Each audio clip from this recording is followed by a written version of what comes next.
He could beat me easy.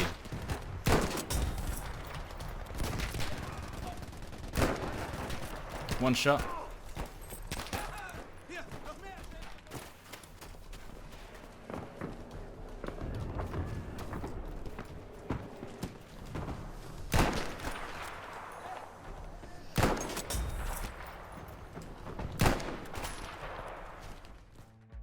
So, in this video, I'm going to show you what settings to have maximum performance for your PC. These settings will actually work with any Battlefield that has a similar options menu to BF5. But what you have to remember for this video is that not everyone will be able to achieve this frame rate with lower spec PCs. This is purely for my PC, but the settings that I'm going to tell you about will help your PC achieve its highest frame rate. At the same time, I'm also not going to completely destroy the visual quality, so there's some settings that I turn up just so the footage doesn't look terrible. I will also not be explaining any kind of overclocking in this guide because it's completely relative to your hardware and someone's PC will end up exploding.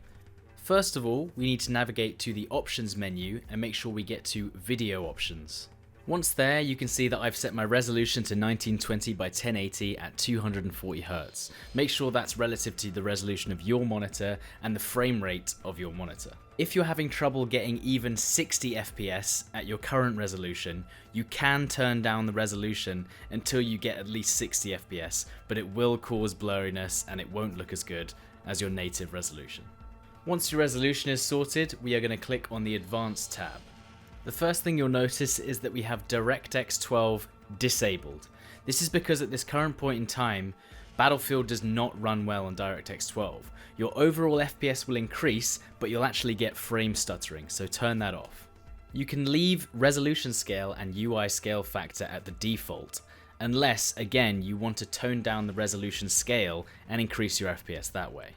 The frame rate limiter limits how many frames that the game should render, but make sure that this frame rate is above the refresh rate of your monitor. However, if you are having serious performance issues, I recommend locking this to your monitor's frame rate.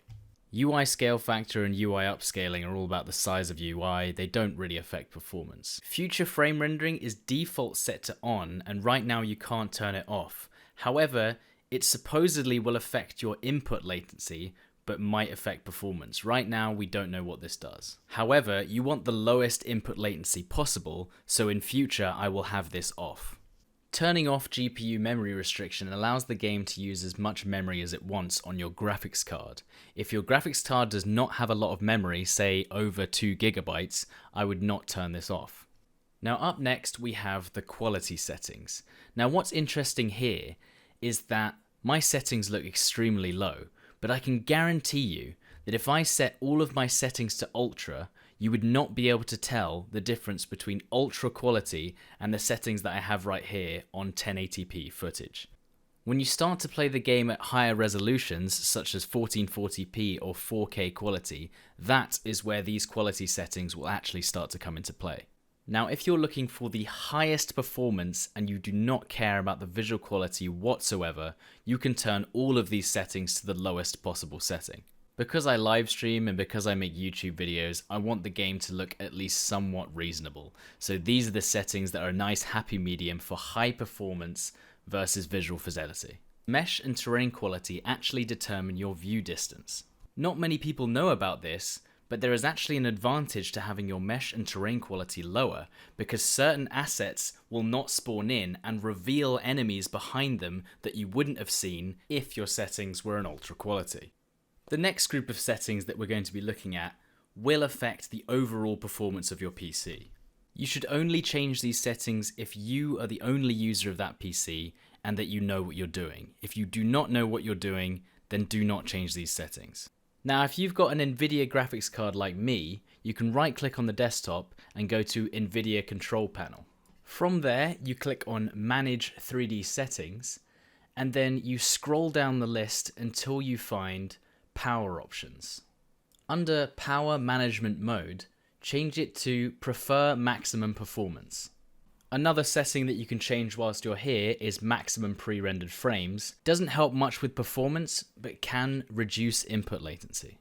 This will obviously only work for Nvidia cards, but I'm sure there's a similar setting on other graphics cards. Next, we'll be changing your PC's power options. Go to the bottom left, type in power, and then choose power plan will come up. It'll come up with the control panel menu for power options. Change it from balanced to high performance.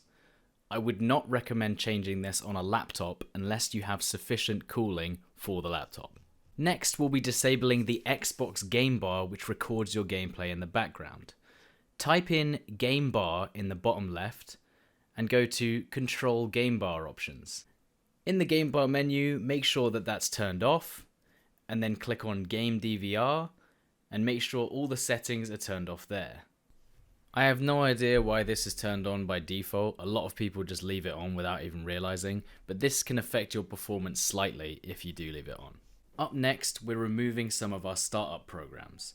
Control Alt and Delete on the keyboard, click on Task Manager, and then click on the Startup tab.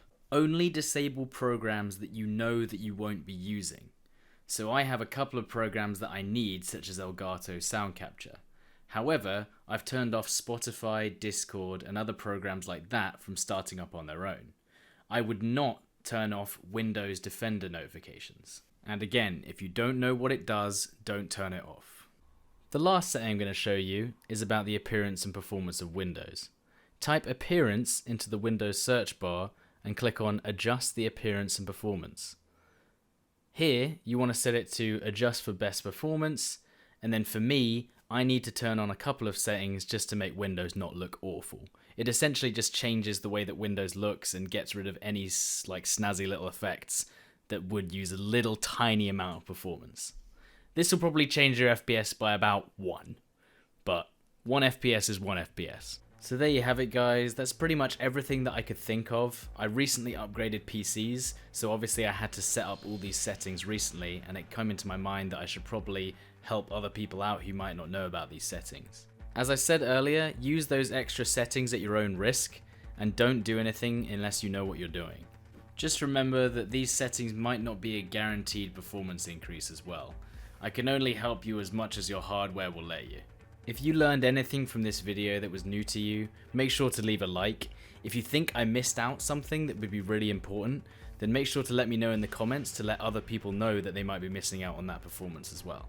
Anyway guys, I hope this video helped you out. I hope you got some higher FPS, and it'll definitely improve your gameplay over a while. So yeah, enjoy the FPS, and I'll see you in the next one.